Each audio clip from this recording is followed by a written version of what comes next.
आपके मस्तिष्क की शक्ति को कई गुना कैसे किया जाए।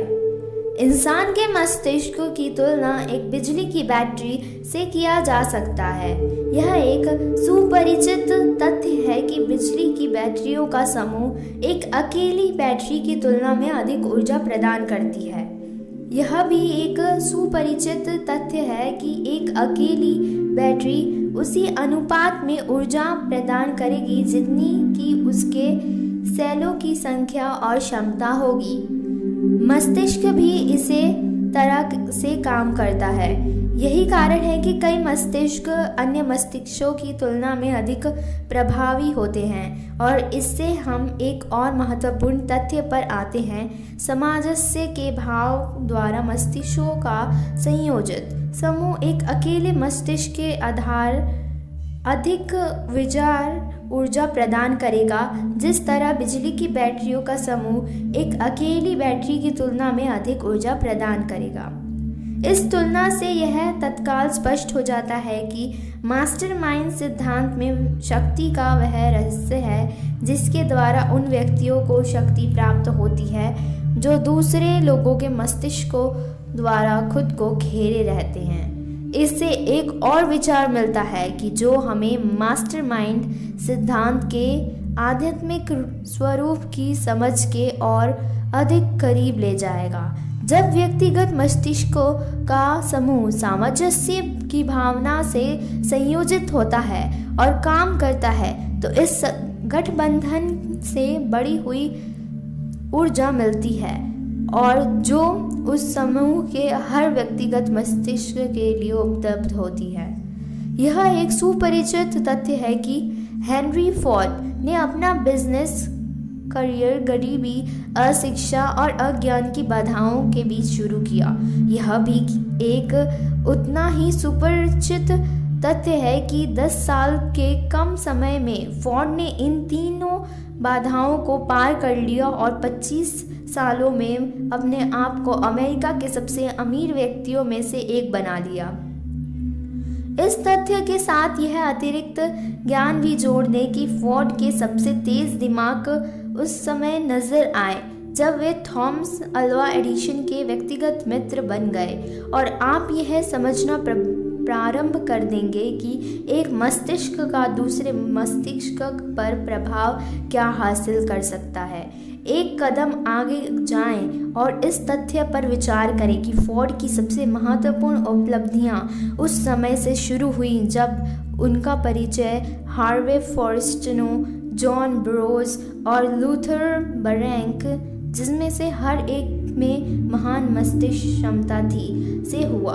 और आपको इस बात का अधिक प्रमाण मिल जाएगा कि शक्ति मस्तिष्कों के मैत्रीपूर्ण गठबंधन से मिलती है। इंसान उन लोगों की प्रकृति और आदरों और विचार की शक्ति लेता है जिनके साथ वह सहानुभूति और सामंजस्य की भावना के साथ उठता बैठता है। एडिसन, बरबैंक, बरोज और फायरस्टोन के साथ अपने संबंध द्वारा फोर्ड ने अपनी खुद की मस्तिष्क शक्ति में इन 4 लोगों की बुद्धि, ज्ञान, अनुभव और आध्यात्मिक शक्तियाँ भी जोड़ ली। यही नहीं, उन्होंने मास्टरमाइंड सिद्धांत का प्रयोग भी किया, जिसका तरीका इस बात से है कि हम उस तरीके का अध्ययन करें जिसके द्वारा उन्होंने अपनी विराट शक्ति हासिल की। किसने? महात्मा गांधी ने। इसे कुछ ही शब्दों में व्यक्त किया जा सकता है।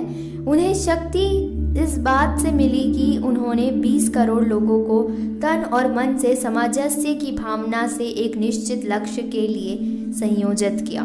संक्षेप में गांधी जी ने एक चमत्कार कर दिया, क्योंकि 20 करोड़ लोगों को किसी बात के लिए मजबूर करने के बजाय सामंजस्य की भावना के साथ संयोग करने के लिए प्रेरित करना एक चमत्कार ही कहा जाएगा। अगर आपको इसके चमत्कार होने में संदेह है तो आप 2 लोगों को सामंजस्य की भावना के साथ संयोग करने के लिए प्रेरित करके देखें, चाहे इसकी अवधि कितनी भी लंबी हो। हर बिजनेसमैन जानता है कि कर्मचारियों से सामंजस्य और सद्भाव से काम करवाना कितना मुश्किल होता है। शक्ति किन स्रोतों से हासिल की जा सकती है। इस सूची में आपने देखा कि सबसे ऊपर अनंत प्रज्ञा आती है।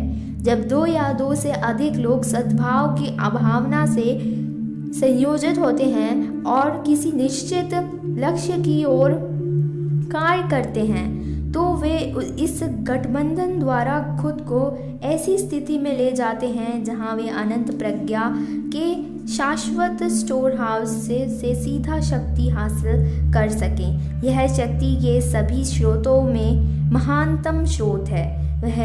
वह स्रोत है जिसकी तरफ जीनियस और हर महान लीडर मुड़ता है, चाहे वह इस तथ्य से परिचित हो या ना हो। दो अन्य प्रमुख स्रोत जिनसे वह ज्ञान हासिल किया जा सकता है जो शक्ति के हासिल करने के लिए आवश्यक है, उतने ही विश्वसनीय हैं जितनी कि इंसान की 5 इंद्रियां हैं। इंद्रियां हमेशा विश्वसनीय नहीं होती।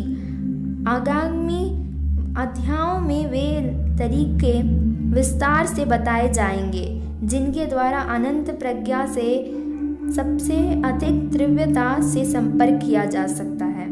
यह धर्म पर कोई कोर्स नहीं है। इस पुस्तक में वर्णित किसी भी मूलभूत सिद्धांत का विश्लेषण इस तरह नहीं किया जाना चाहिए जैसे यह प्रत्यक्ष या अप्रत्यक्ष रूप से किसी इंसान की धार्मिक आदतों में हस्तक्षेप करने का इरादा रखता हो। इस पुस्तक का एक ही उद्देश्य है और वह उद्देश्य है पाठक को यह निर्देश देना कि वह धन की अपनी इच्छा के निश्चित लक्ष्य को किस तरह इसके आर्थिक समूल्य में रूपांतर करे। पढ़े, सोचे और जब आप पढ़े तो उस पर चिंतन करें। जल्दी ही पूरा विश्व आपके सामने खुल जाएगा और आप इसे सही पहलू से देख सकेंगे। यहाँ आप अकेले अध्यायों का विस्तार विवरण से देख रहे हैं। अगर आपको ये विचार अच्छे लगे तो धार्मिक सुविचार चैनल को सब्सक्राइब, लाइक और शेयर करना ना भूलें। धन्यवाद।